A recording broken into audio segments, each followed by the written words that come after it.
I'm Saskia from rawfreedom.co.uk, and today I'm going to be demonstrating how to make the delicious ginger goji truffles. So these are really easy raw chocolate and almond truffles that you can either keep in the fridge or in the freezer, and it's just there ready for you when you want a snack or when you have friends around. So first of all we're starting off with 200 grams of almonds. Now you can buy pre-ground almonds, but they start to oxidize as soon as they're ground. So, and what that means is that essentially the fragile oils start to become less nutritionally good for you. If you can grind your own almonds, you really maintain all that delicious fat, the essential fatty acids and all the great nutrients in the oils for your health. And the way I'm going to do this, you can do it in a coffee grinder. I'm going to just do it in my big high-speed blender. And you're just grinding until they get to a nice texture, kind of as fine as you can get them.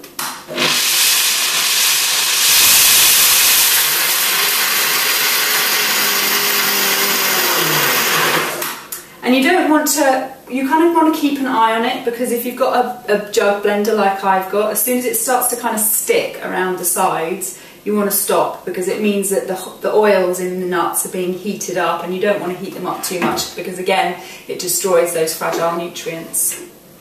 So what I've got here is 75 grams of cacao butter, which I've already melted. For those of you that don't know what cacao butter looks like, I'm going to just take it out of the packet for you.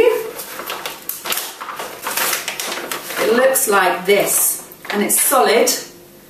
It's a solid fat. It's really quite hard. It's also brilliant to use on your skin as a body butter.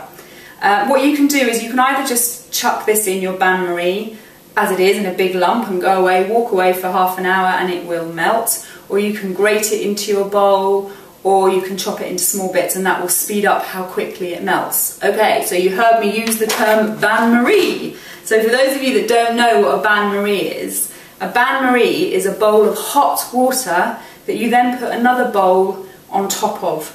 So you're essentially melting something, but not really, really hot. It's a gentle melting. So here, what I've got is a bowl of water, a bowl that I've poured boiling water into, and then I've just put my second bowl on top and added my cacao butter to that and melted it. And this can take anything from 5 minutes to half an hour, depending on how small you grate or chop your cacao butter. So once your cacao butter has melted, you can then add your nuts. And you'll find, I mean, these are stuck a little bit at the bottom, but not too badly.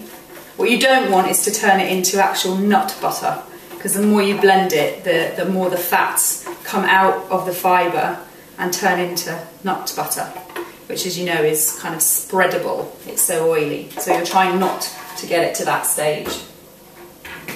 So then we've got raw cacao, which is basically raw cocoa powder, and to this we're going to add 5 tablespoons of cacao powder.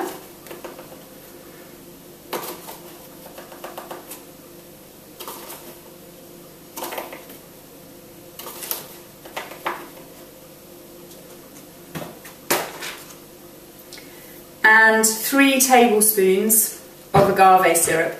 Now this is raw agave syrup. You can get a lot of agave syrups out there that aren't raw, and they are actually not very good for you at all. Raw agave syrup doesn't give you the sugar spike that cooked agave syrups give you. And the brand that I get is Superfoodies, because I really love the quality of their products and I trust them that this is raw. So 3 tablespoons.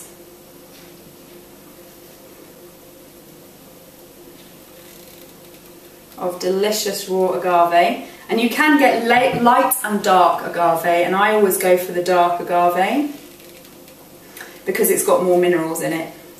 The light agave has gone through another filtration process that kind of makes it less, dark agave is a little bit caramelly, whilst light agave has less of a flavour. But I've never found the caramel flavour of agave, the dark agave, to be a problem. So once you've added in that, we've got 100 grams of goji berries, which we're going to add in. And we also have our ginger. So this is just a washed ginger root, which I'm now going to grate in order to get the ginger juice out of it. I'm going to grate 1/2 inch of ginger.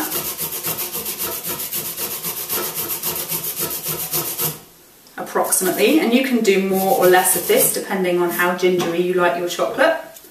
So then you've got your grated ginger, and in order to get the ginger juice from it, literally what you're doing is you're just squeezing it into your mixture and just getting the juice out of that.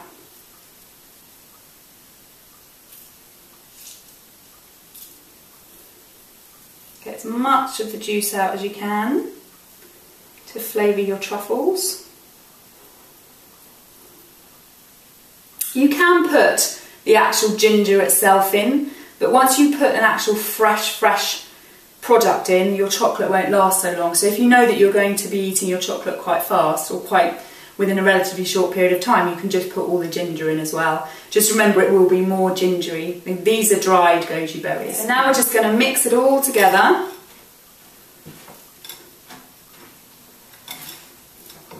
Until we've got a nice consistency that we can actually turn into balls.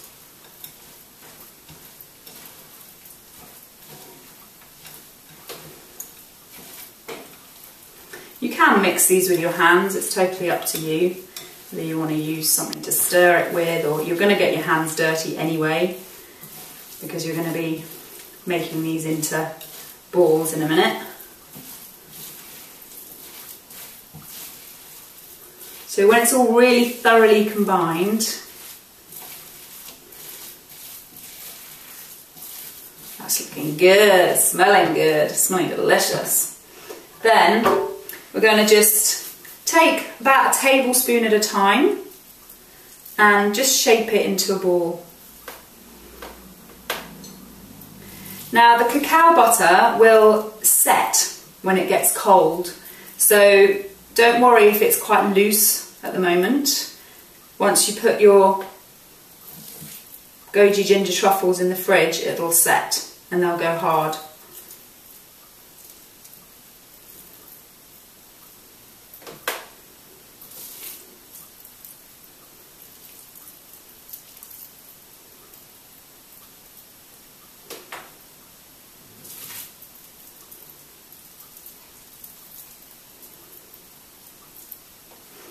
So you can keep doing that until you've got a good selection. And to decorate,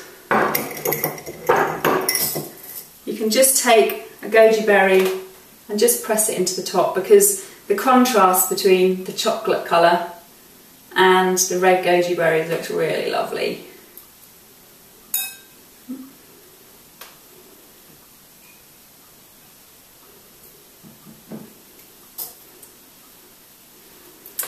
And there you have the most delicious goji ginger truffles.